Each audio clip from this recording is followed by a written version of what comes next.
Welcome to the dark side of the earth, where secrets are buried. This is Deadly Horizons.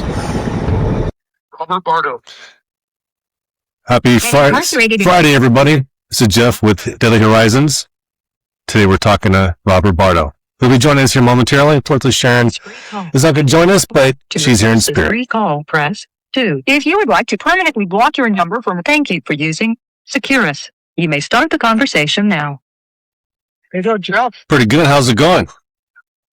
All right. I wanted to check to make sure that the signal was strong enough. Yeah, it's good. So, we're all connected in? We're all connected. We're recording. Happy Friday. Okay. How have you been? Happy Friday. Yeah, I'm just, we're all connected up again. And, yeah, I'm just, was waiting to call you and talk to you. If we're recording, I'm Robert Bardo. I'm a lifer here at Avano State Prison in Avano, California, which is in Central California, Kings County, which is north of Bakersfield, between Bakersfield and Fresno. I'm glad you're back to doing your podcast, Deadly Horizons.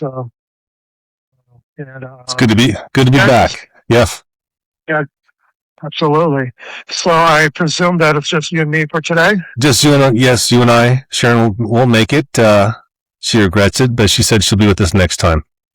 Time difference is hard. She's in Australia. You know how it goes. It's early morning for her. Okay. Oh, she's still sleeping? Okay. Yeah. Yeah. Okay. Let's see. I just, just letting you know that, there's a lot of empty bunks. I'm in the building 420 on Delta Yard here at Avano State Prison in Avano, California. There's a lot of empty bunks around here, but there's still quite a few inmates here. Most of them are short-termers who are going home pretty soon. And they're going home within the next 3 or 4 months. Weather's cooler. We just went through like 2 weeks of triple-digit heat. So I'm glad that's over with. Now we're going to be in the 90s for at least the next 10 days. A lot better. And yeah. So I just called in to talk to you about all the different things that are going on, all the different turmoil. There's a lot of violence around the world, from Gaza to the West Bank in Israel. And then with the Russia and Ukraine situation, of course. And, of course, the Iran, Strait of Hormuz, and the U.S. and all that stuff, and the Lebanon.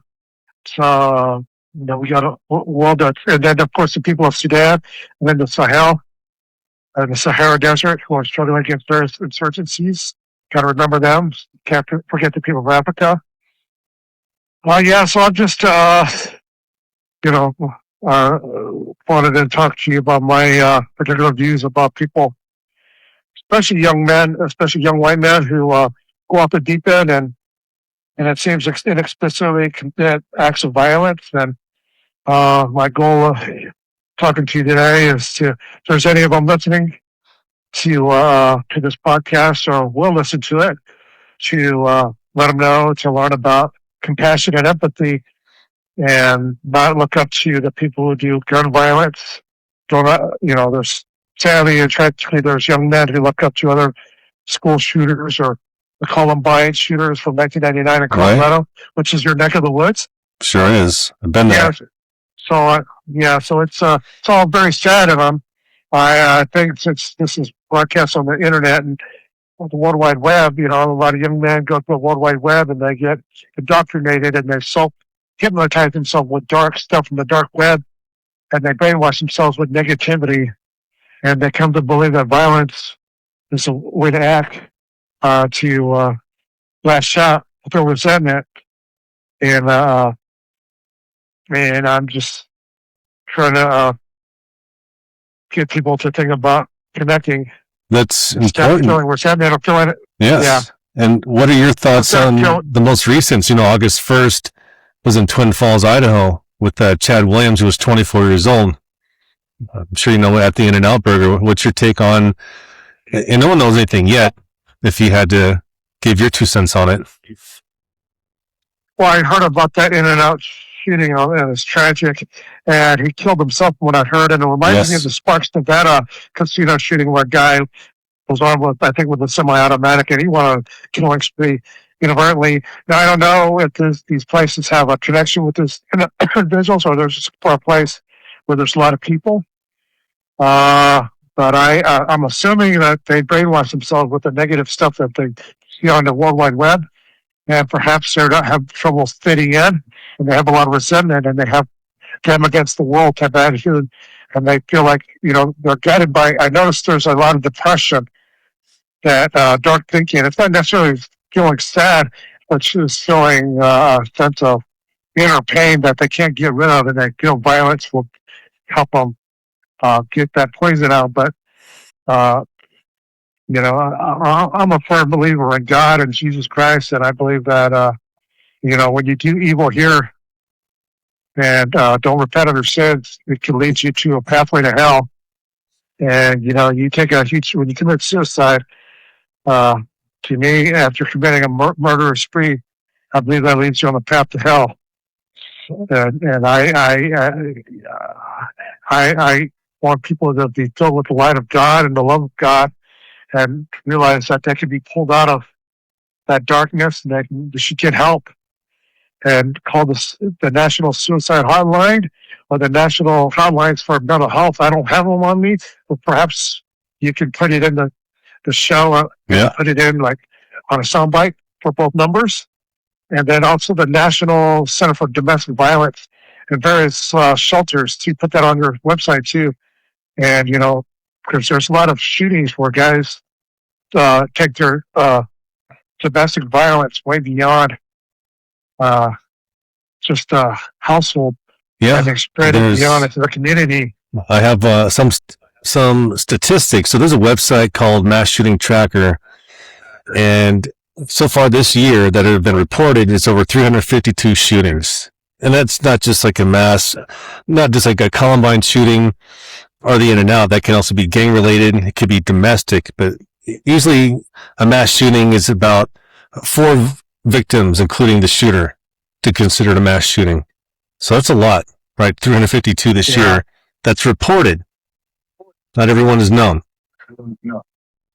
Yeah, I just, to me, it's a tragedy, and I don't know, if a lot of these young men go to the World Wide Web and look for inspiration in dark figures.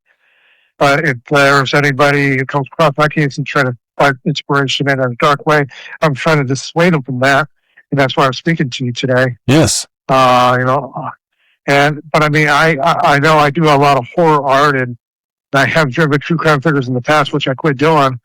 But I do art. I like to do art that's uplifting and not dark. But that lifts people's spirits. But and I don't see anything wrong with, because you've done Chucky and Hellraiser, Pinhead, different horror figures, but that's fantasy. There's a huge difference. You're not, as you mentioned, you no longer draw criminal figures. And if you don't mind, can you kind of explain what made you not want to do that anymore? Well, out of empathy, and at the time I didn't know who a lot of those guys were. I had guys write me who were into true crime, crime memorabilia, and they, since I came in prison, they asked me to draw these figures, and they would do internet research for me, or send me pictures and stuff from the internet, and that'd be girly pictures or whatever, and it'd be stuff to distract me while I was doing my time. But as I became to realize about this whole crime memorabilia stuff, I became more hesitant. Now, I understand people are fascinated with true crime. Even a lot of women are fascinated. A lot of young women are fascinated with it. And I know the narrative behind my case is that I'm crazed, and I don't want people to, when they see my the horror art, think it's satanic stuff, because I'm not. Right. But I just wanted to clarify that, because I don't want people to gain any dark influence from me, from the stuff I regretfully did in my past that was tragic.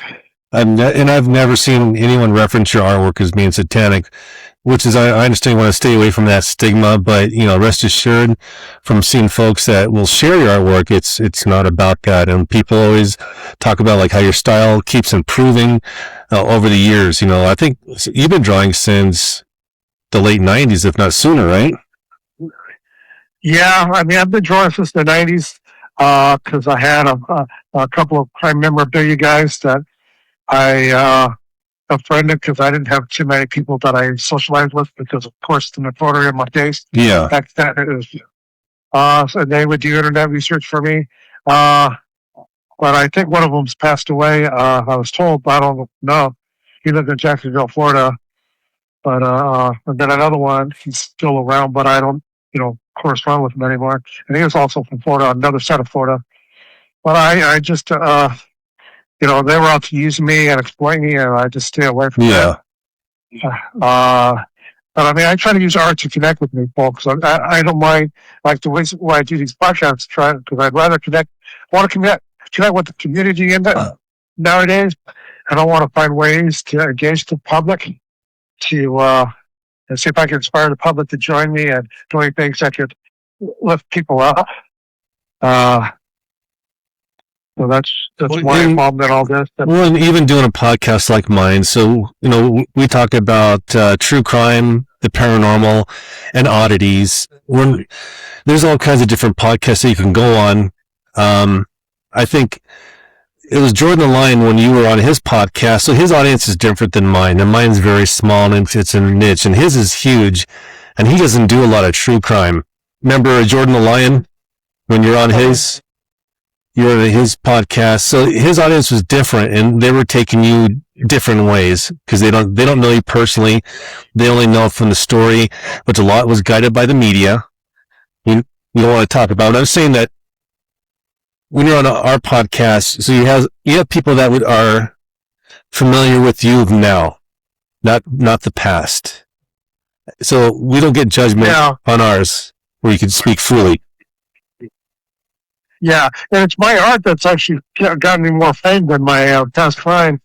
If my crime, I'm in here for murder, of course, and I'm guilty of it. I'm accountable for it. I'm doing life without parole for it, and I've been out over 37 years. Happened in Los Angeles, and I want people to remember Rebecca Schaefer. She was 21 years old, and she was a completely innocent victim. And her parents, Dr. Benson Schaefer, a retired child psychologist in Portland, Oregon, and its late wife, Olivia Dana Warner Schaefer, who passed away on Rebecca's 55th birthday, November 6th, 2022, at a Portland hospital during heart valve surgery. She tragically passed away, and she's buried next to Rebecca Schaefer. And I don't know if I pronounced it correctly. By Shalom Cemetery in Portland, Oregon. They're buried right next to each other, and I just want people to remember them. Yeah. Rebecca Schaefer as a bubbly, effervescent, intelligent person who did poetry, and she's got a one page, or somebody did a one page for her to memorialize her called RebeccaSchaefer.net, that people could check out for her. And also her grave is at findthatgrave.com, Rebecca Schaefer, or findthatgrave.com, Dana Wilna Schaefer. And I just want to as I remembered her maternal grandparents. When you talk about her, just if I may speak freely, I could tell. When you mention Terry, it's always with great remembrance, and I can hear a pain in your voice, so I know you're empathetic. And I know it's not easy for you to talk about, but I know that you do an honor and memory, which is respectable. Well, I appreciate that. I just want her first season of My Sister Sam, which was a sitcom on CBS from 1986 to 1988, and it's on YouTube.com. My Sister Sam, where she played the younger sister, Patty Russell, Pam Dauber's character, Samantha Russell, who was a wedding photographer in San Francisco. But it's filmed at the Burbank Studios Ranch in Burbank, California. Now it's called the Burbank Lots. Burbank was at Ranch Lot Studios in Burbank. Now they tore down the old studio for Growing Pains, which was on ABC. You have 1 minute left. That's a good show. And My Sister Sam were filmed, and they replaced it with a new studio with new sound stages. And anyways, I'm going to give you another call. Okay. So I'll be right back. All right.